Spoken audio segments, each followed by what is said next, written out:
Halo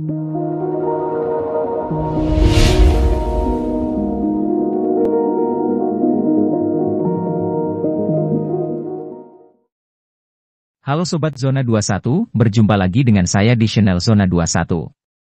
Gimana kabarnya hari ini? Semoga kita semua dalam keadaan sehat walafiat.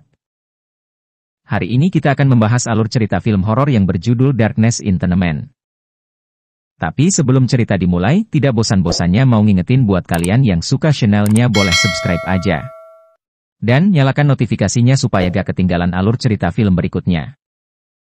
Oke. Tanpa basa-basi lagi, ini dia alur cerita film Darkness in Tenement versi Zona 21. Film berada di era tahun 1953, dan Uni Soviet telah meluncurkan serangan senjata biologis ke Amerika Serikat.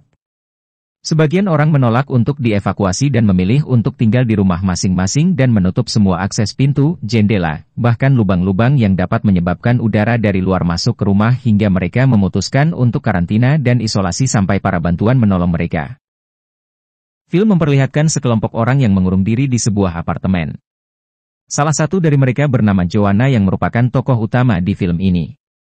Terlihat dia sedang membantu Felix dan Bibi Martha menghitung persediaan stok makanan untuk mereka konsumsi selama masa karantina. Ketika semua orang dewasa mengadakan diskusi di meja makan, mereka terlihat mengeluh kebingungan setelah mengetahui stok makanan untuk semua orang di apartemen itu hanya cukup untuk sebulan saja. Sementara mereka tidak tahu sampai kapan mereka harus bertahan. Sampai-sampai mereka mengumpulkan serangga seperti kecoa untuk mereka konsumsi jikalau suatu saat stok makanan sudah habis. Sebagai seseorang yang dipercaya untuk memimpin, Felix memutuskan untuk mencari bantuan dan stok makanan keluar rumah. Walaupun resikonya kematian, tapi dia rela demi keluarganya dan orang-orang di sana daripada melihat mereka mati kelaparan.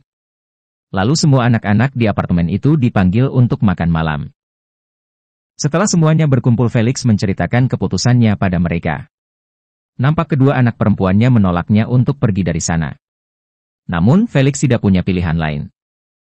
Dia berjanji pada mereka akan kembali dalam kurun waktu 1 minggu. Anak-anak Felix masih menolak keputusan ayahnya.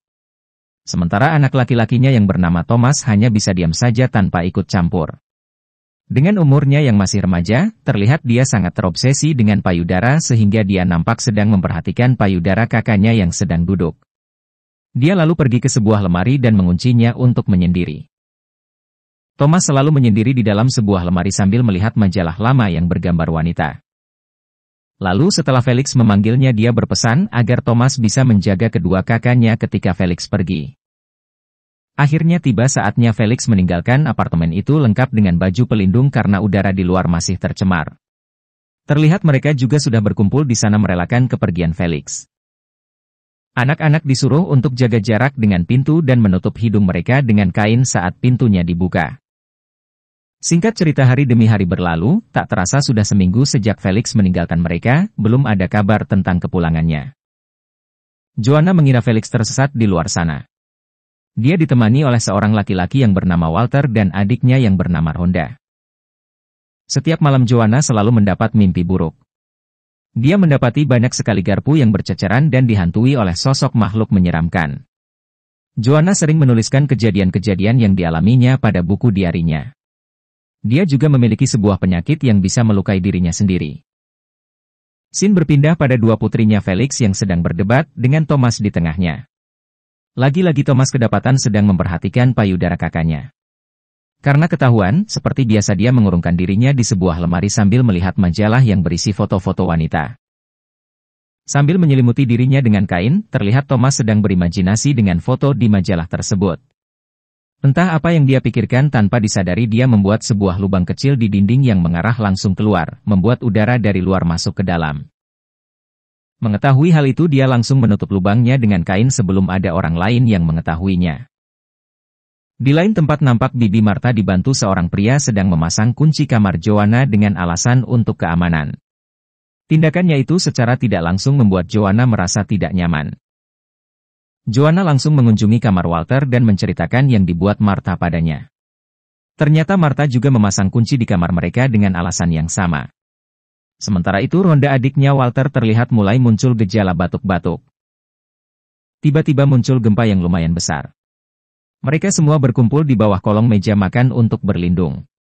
Tidak lupa mereka juga membawa masker dan kain untuk menutup hidung mereka.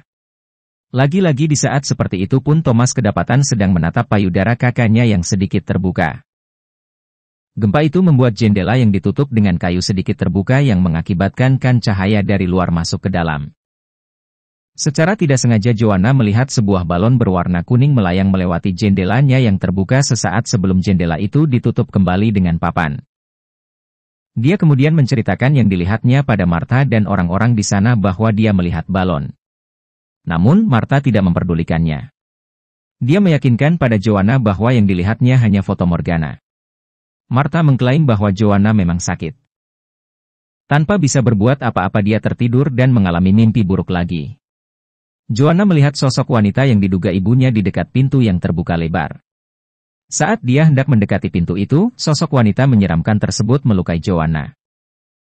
Sontak saja Joanna langsung terbangun sambil memegang sebuah gunting dan mendapati lengan kirinya terluka yang diduga ulahnya sendiri ketika tidur. Scene berpindah pada Rhonda yang penyakit batuknya semakin parah. Walter sebagai kakaknya secara diam-diam mencari madu untuk adiknya. Namun, aksinya tertangkap oleh seseorang yang bernama Horen. Ketika berbincang-bincang, ternyata Horen percaya dengan perkataan Joanna tentang balon. Dia berharap bisa mencari tahu keadaan di luar sana. Lalu Horen mengizinkannya untuk mengambil madu di lemari tersebut. Di suatu malam para orang dewasa mengadakan pertemuan meja makan. Terlihat Joanna dan Walter sedang menguping pembicaraan mereka. Martha menyuruh Horen untuk keluar mencari makanan dan mencari tahu keadaan Felix. Namun, dia menolaknya. Mereka sempat adu mulut. Akan tetapi Joanna memberanikan diri untuk bilang kepada mereka bahwa dia siap untuk pergi. Merasa tak tega jika Joanna yang pergi, akhirnya Horen terpaksa mengalah kepada mereka. Dia memutuskan pergi menyusul Felix dan mencarinya. Ketika Joanna menjahit baju pelindung untuk dikenakan Horen nanti, dia ketiduran dan bermimpi melihat balon di luar jendela dan melihat sosok ibunya yang menyeramkan. Namun saat bangun tangan Joanna sudah dalam keadaan tertusuk jarum mesin jahit. Tiba waktunya Horen untuk pergi. Dia sempat berpamitan pada Joanna dan yang lainnya. Kemudian, Joanna mengadakan pertemuan khusus anak-anak. Joanna menceritakan bahwa dia melihat balon saat gempa. Dia merasa harus melakukan sesuatu karena menurutnya pikiran orang dewasa sulit dipahami. Setelah cukup lama berunding, akhirnya mereka setuju untuk keluar dari apartemen tersebut. Tengah malam, Joanna dan seluruh penghuni apartemen terbangun ketika terdengar seseorang yang mengetuk pintu mencoba untuk masuk. Di sana sudah siap Martha dan yang lainnya sambil memegang sebuah senapan. Orang tersebut terus-menerus mencoba masuk dengan merusak pintu apartemen. Setelah terbuka ternyata orang itu adalah Horen yang kembali ke apartemen. Sambil tertawa, dia mengatakan sebuah pemandangan indah yang dialaminya dari luar. Akan tetapi, melihat dari ekspresinya Martha yang khawatir mengklaim bahwa kedatangannya membawa virus dan dia sudah terkontaminasi.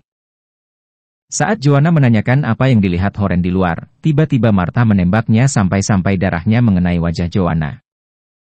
Scene berpindah pada Thomas yang sedang berada di dalam lemari. Seperti biasa tidak lain melihat majalah foto-foto wanita. Di waktu yang sama terlihat Joanna sedang berbicara dengan Martha soal Horen di lantai bawah. Kedua kakak perempuan Thomas merasa penasaran dengan tingkah lakunya. Akhirnya dia mencoba membuka lemari itu namun dikunci dari dalam. Keributan itu terdengar oleh Martha dan Joanna sampai ke lantai bawah. Martha langsung naik ke atas dan mengecek keadaan di sana. Dia masuk ke dalam lemari itu dan seketika juga langsung terkejut melihat sebuah lubang yang dibuat oleh Thomas dan langsung menutupnya kembali. Kejadian itu membuat mereka harus diperiksa satu persatu karena khawatir terkontaminasi. Semua anak yang ada di sana dinyatakan sehat, akan tetapi ketika Rhonda diperiksa dia ketahuan sedang sakit. Martha mengklaim bahwa anak itu sudah tertular virus dari luar. Dan memisahkannya dari anak-anak lain termasuk kakaknya Walter. Ketika Martha sedang berbicara dengan dua orang dewasa yang lainnya, nampak anak-anak itu sedang bersembunyi menguping pembicaraan mereka. Martha berencana akan mengeluarkan Rhonda dari sana. Saat itu juga Walter langsung membuka lemari tempat Rhonda dikurung. Akan tetapi, tiba-tiba Martha datang dengan yang lainnya menggagalkan tujuan mereka. Walter merasa harus menemukan Rhonda. Ketika dia berbicara dengan Joanna, datang Thomas ke kamarnya. Thomas mengatakan dia membuat lubang itu sekitar seminggu yang lalu. Sedangkan Rhonda sudah sakit selama kurang lebih 2 minggu. Hal tersebut menjadi pertanyaan besar bagi Joanna dan Walter. Jika udara di luar bisa menyebabkan penyakit, seharusnya yang sakit itu adalah Thomas. Mereka semua lalu mendatangi Martha dan menjelaskan tentang pembicaraan tadi. Namun, Martha malah membalikan fakta. Dia mengatakan pada semua orang yang ada di sana bahwa Joanna tidak bisa dipercaya. Martha juga menceritakan bahwa Joanna yang telah membunuh ibunya dengan alat makan saat penyakitnya kambuh. Sontak saja perkataan Martha membuat Joanna merasa marah dan dendam. Dia langsung menyerang Martha dibantu oleh anak-anak yang lainnya. Mereka semua mengikat ketiga orang tua itu di kursi meja makan dan berencana untuk meninggalkan tempat tersebut. Sebelum pergi mereka sempat bersiap-siap dulu mengemas barang-barang. Terlihat Joanna juga membawa gunting yang sering ia pakai ketika menjahit dan melukai tangannya sendiri hingga berdarah. Akan tetapi saat mereka siap turun dari lantai atas, di dekat pintu sudah berdiri Martha dan yang lainnya sambil memegang senapan dengan maksud mengancam mereka untuk pergi dari sana. Tiba-tiba seseorang dari luar mengetuk pintu mereka. Karena emosinya sudah tidak terkendali, Joanna langsung menyerang Martha untuk kedua kalinya, sementara anak-anak yang lain mengamankan dua orang tua yang lain. Terjadi pertengkaran hebat saat itu membuat Joanna terpaksa melukai Martha dan langsung membunuhnya menggunakan gunting. Setelah Martha terbunuh, para polisi langsung masuk dan mengamankan mereka. Sementara Joanna terpaksa harus dikurung lagi karena perbuatannya. Kebebasan yang diidam-idamkan Joanna harus berakhir di balik jeruji besi. Dan cerita pun selesai. Terima kasih buat kalian yang sudah menonton. Nantikan cerita selanjutnya hanya di channel Zona 21.